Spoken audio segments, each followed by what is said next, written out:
తెలుగు రాష్ట్రాలలో కక్ష రాజకీయాలు జరుగుతున్నాయని కాంగ్రెస్ సీనియర్ నాయకులు తులసిరెడ్డి అన్నారు. ఎన్నికలలో ప్రజలకు ఇచ్చిన హామీలను నిలబెట్టుకోవాలని ఆ దిశగా నాయకులు పనిచేయాలన్నారు. ముఖ్యంగా ఏపీలో వైసీపీ అనుసరించిన విధానాన్ని టీడీపీ కొనసాగిస్తుందని విమర్శించారు. లిక్కర్ స్కామ్లో సిట్ అధికారులు పక్కాధారాలు సేకరించి జగన్కి సన్నిహితంగా ఉండేవారిని జైలుకు పంపారన్నారు. త్వరలోనే వైఎస్ జగన్ కూడా జైలుకు వెళ్లడం ఖాయమని అంటున్న కాంగ్రెస్ సీనియర్ నాయకులు తులసిరెడ్డితో మా ప్రతినిధి రమణ ఫేస్ టు ఫేస్. ప్రస్తుత రాజకీయాలు కలుషితమయ్యాయని, కక్షపూరిత రాజకీయాలు జరుగుతున్నాయని కూడా ఏదైతే కాంగ్రెస్ సీనియర్ నాయకులు తులసిరెడ్డి గారు ఆరోపిస్తున్న పరిస్థితి. మనతో పాటు తులసిరెడ్డి గారు ఉన్నారు. వారితో అడిగి మరిన్ని విషయాలు తెలుసుకునే ప్రయత్నం చేద్దాం. చెప్పండి అన్న, ఈరోజు ప్రస్తుతం ఏపీ రాజకీయాలు ఏ విధంగా ఉన్నాయి? అలాగే లిక్కర్ స్కామ్ ఏదైతే ఉందో అది లిక్కర్ స్కామ్గా ఇప్పటికే చాలామందిని అరెస్టులు కూడా చేసిన పరిస్థితి ఉంది. దీన్ని ఏ విధంగా అర్థం చేసుకోవాలి? ఇప్పటికే షర్మిలా గారు కూడా దీని మీద స్పందించిన పరిస్థితి అయితే ఉంది. ఇప్పుడు ప్రస్తుత రాజకీయాలు ఎలా ఉన్నాయి, దాని మీద మీ కామెంట్. ఇప్పుడు నీలం సంజీవ్ రెడ్డి గారు మొదలుకొని కిరణ్ కుమార్ రెడ్డి గారి వరకు ఉమ్మడి ఆంధ్రప్రదేశ్లో రాజకీయాలు చాలా హుందాగా ఉండేవి. రాజకీయ ప్రత్యర్థి పార్టీలు ఉంటాయి, మామూలుగా హుందాగా నడిచేటి. కానీ రాష్ట్ర విభజన తర్వాత మొత్తం ఆ హుందాతనం పోయి ఇవి కక్ష రాజకీయాలు, బూతుల రాజకీయాలు, మొత్తము ఎన్ని విధాలుగా భ్రష్టు పట్టించాలో అన్ని విధాలుగా భ్రష్టు పట్టించారు. రాష్ట్ర విభజన తర్వాత అటు వైకాపా ఇటు టీడీపీ దొందే, ఒకరు తక్కువ కాదు ఒకరు ఎక్కువ కాదు. కాబట్టి వీళ్ళిద్దరి వలన వచ్చేసి రాష్ట్ర రాజకీయాలు బాగా కలుషితం అయిపోయినాయి. ఇది కక్ష రాజకీయాలు అయిపోయినాయి. పరిపాలన పక్కన పెట్టి 18 లేసనాలు ఉంటే సవతుల పోరు, సవతులు ఏ విధంగా కొట్టాడుకుంటారో వీళ్ళ పురాణమే జరిపింది. వచ్చేసి ఇంకా ప్రజలకు మీడియాకు అందరికీ వీళ్ళు తప్పనిచ్చేసి ఇంకా రాష్ట్ర అభివృద్ధి కానీ సంక్షేమం కానీ పట్టడం లేదు. ఇక రెండవది మద్యం కుంభకోణం. ఇది 100% జరిగింటుంది. ఇది దొరికితే దొంగ, దొరుకుంటే ధర. ఇప్పుడు ప్రభుత్వం వచ్చేసి ససవరం చెప్పడం లే, ఇల్లు చేస్తూ ఉంటారు, గతంలో చేశారు. కానీ దొరికితే దొంగ, దొరుకుంటే దొర. తేడాల్లా కమిషన్ల కానీ 5%, 10%, 15%, 20% కమిషన్ల కాడ తేడా తప్పనిచ్చేసి అందరూ చేసే పనే. నేను మళ్ళీ చెప్పినట్టు దొరికితే దొంగలు, దొరుకుంటే దొరలు. ఇక్కడ సిట్టు చాలా పకడ్బందీగా చాలా వేగంగా దర్యాప్తు చేసినట్టు కనిపిస్తూ ఉంది. ఆల్మోస్ట్ వచ్చేసి ఇంపార్టెంట్ వ్యక్తులు మిథున్ రెడ్డి కానీ, చెవిరెడ్డి భాస్కర్ రెడ్డి కానీ, ధనంజయ రెడ్డి కానీ, కృష్ణమోహన్ రెడ్డి కానీ ఆల్మోస్ట్ జగన్కు కుడి ఎడమ భుజాలు వీళ్ళందరూ. కాబట్టి ఇంకా నిచ్చెనలో వచ్చేసి ఫైనల్కి వచ్చింది. జగన్ ఒక్కడు మిగిలినట్టు కనపడుతుంది. జగన్, విజయసాయి రెడ్డి, ఏమన్నా ఈయన నారాయణ స్వామి వీళ్ళు వచ్చేసి ఫైనల్కి వచ్చినట్టు నాకు కనిపిస్తూ ఉంది. పకడ్బందీగా ఎవిడెన్స్ ఆ లింక్ ఎస్టాబ్లిష్ చేసినట్టు కనపడుతోంది.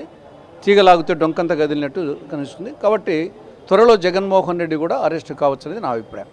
మీరు ఇంతకుముందే చెప్పారు ఏదైతే రాజకీయాలు కలుషితమయ్యాయని. ప్రధానంగా వైసీపీ గవర్నమెంట్ అధికారంలోకి వచ్చిన తర్వాతే బూతు పురాణం కానీ, కక్ష రాజకీయాలు కానీ ఇవన్నీ కూడా మొదలుపెట్టాయి. అక్కడి నుంచే ఇది ప్రారంభమైంది అనుకోవచ్చా? దొందే, ఒకరు ఎక్కువ ఒకరు తక్కువ కాదు. కాకపోతే ఏమంటే కొన్ని లేటెస్ట్గా ఉండేటి జ్ఞాపకం ఉంటాయి. అంటే జ్ఞాపకం పవన్ కళ్యాణ్ ఒక సమావేశంలో చెప్పు చూపించాడు. మామూలుగా చెప్పు రాస్తేనే కూనీలు చేసుకుంటారు రాయలసీమ ప్రాంతంలో. అలాంటిది పబ్లిక్ మీటింగ్లో చెప్పు చూసి చెప్పుతో కొడతా అని చెప్పేసి కొడకల్లా గిడకల్లా అని చెప్పేసి మాట్లాడిన సందర్భాలు ఉన్నాయి పవన్ కళ్యాణ్. కాబట్టి వీళ్ళేం తక్కువ కాదు. కాబట్టి దొందే ఇద్దరు వచ్చేసి బూతు పురాణాలే, ఒకరిని మించి ఒకరు.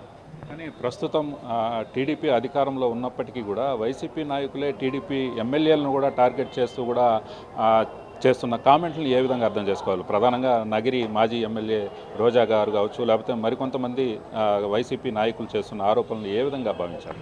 అంటే కొందరికి వాళ్ళ వ్యక్తిత్వమే అలాంటిది ఉంటుంది, వాళ్ళ సహజ వ్యక్తిత్వమే అలాంటిది ఉంటుంది. అది ప్రతిపక్షంలో ఉన్నా అధికారంలో ఉన్నా అది కొందరికి అది వ్యక్తిత్వం ఉంటుంది.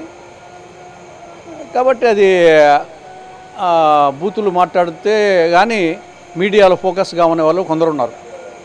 బూతులు మాట్లాడితే, పరుషంగా మాట్లాడితే మీడియా కవర్ చేస్తుంది. ఇది కూడా వచ్చేసి ఒక మార్కెటింగ్ అనే యాంగిల్లో కొందరు ఆలోచిస్తారు, కొందరికి సహజంగానే ఉంటుంది. కాబట్టి ఏది ఏమైనా ఇది మంచిది కాదు. అందరూ ఇలాంటి రాజకీయాలు చేసి జ్యోతిబాసు కానీ, నవీన్ పట్నాయక్ కానీ ఇలాంటి అనేక సంవత్సరాలు ముఖ్యమంత్రులుగా ఉన్న రాజకీయాలు చేశారు. ఈ నీలం సంజీవ్ రెడ్డి కానుంటి రాజశేఖర రెడ్డి గారు ఉన్నప్పుడు కూడా, రాజశేఖర రెడ్డి చంద్రబాబు ఉన్నప్పుడు కూడా అసెంబ్లీలో అదొక మంచి సినిమా చూసినట్టు ఉండేది. ఆ విధంగా ఉండాలి. కానీ ఇప్పుడు మొత్తం వచ్చేసి అసెంబ్లీ అంటే అది మొత్తము అంగరక్షకులు పెట్టుకొని ఎప్పుడు కొట్లాడతారో ఏమి జరుగుతుందని చెప్పేసి భయపడే పరిస్థితిలో సమావేశాలు ఉన్నాయి. చాలా దురదృష్టకరం. ఏదైతే ఇప్పుడున్న రాజకీయాలు పూర్తిగా కలుషితమయ్యాయి. గతంలో ఉన్న రాజకీయాలతో పోల్చుకుంటే ఈసారి ఇప్పుడున్న ప్రభుత్వాలు అందుకు విరుద్ధంగా వ్యవహరిస్తున్న పరిస్థితి అయితే ఉంది. ప్రధానంగా ఏదైతే వైఎస్ రాజశేఖర రెడ్డి ప్రభుత్వం కావచ్చు, లేకపోతే చంద్రబాబు నాయుడు ప్రభుత్వాలు ప్రతిపక్షాల్లో ఉన్నప్పుడు హుందాతనంగా ఉండేది. కానీ ఇప్పుడు రాజకీయాలు కక్షపూరితంగా వ్యవహరిస్తున్న పరిస్థితి అయితే స్పష్టంగా కనబడుతుందని ఆయన కూడా ఆయన భావన అయితే తెలుపుతున్న పరిస్థితి అయితే ఉంది. మరోపక్క లిక్కర్ స్కామ్కి సంబంధించి ఎవరు కూడా అతీతులు కారు. ఏ గవర్నమెంట్కి ఆ గవర్నమెంట్లో ఏదైతే అన్నీ కూడా అవకతవకలు జరుగుంటాయి. కానీ ఈసారి సిట్ అధికారులు మాత్రం దర్యాప్తు అయితే ఖచ్చితంగా చేశారు. దానికి అనుగుణంగానే అందరూ కూడా జైలు పాలవుతున్న పరిస్థితి అయితే ఉంది. ముఖ్యంగా జగన్మోహన్ రెడ్డి ఒక్కరు మాత్రమే మిగులున్నారు. వారు కూడా వెళ్ళే పరిస్థితి ఉన్నట్టుగా కూడా ఆయన చెప్తున్న పరిస్థితి అయితే ఉంది. మొత్తం మీద కక్ష రాజకీయాలను వీడి ప్రజలకు సేవ చేసే విధంగా ప్రభుత్వాలు వ్యవహరించాలని ఆయన కూడా సీనియర్ నాయకులు తులసిరెడ్డి గారు కోరుకుంటున్న పరిస్థితి. వీడియో జర్నలిస్ట్ భాస్కర్తో రమణ కుమార్, మెగా.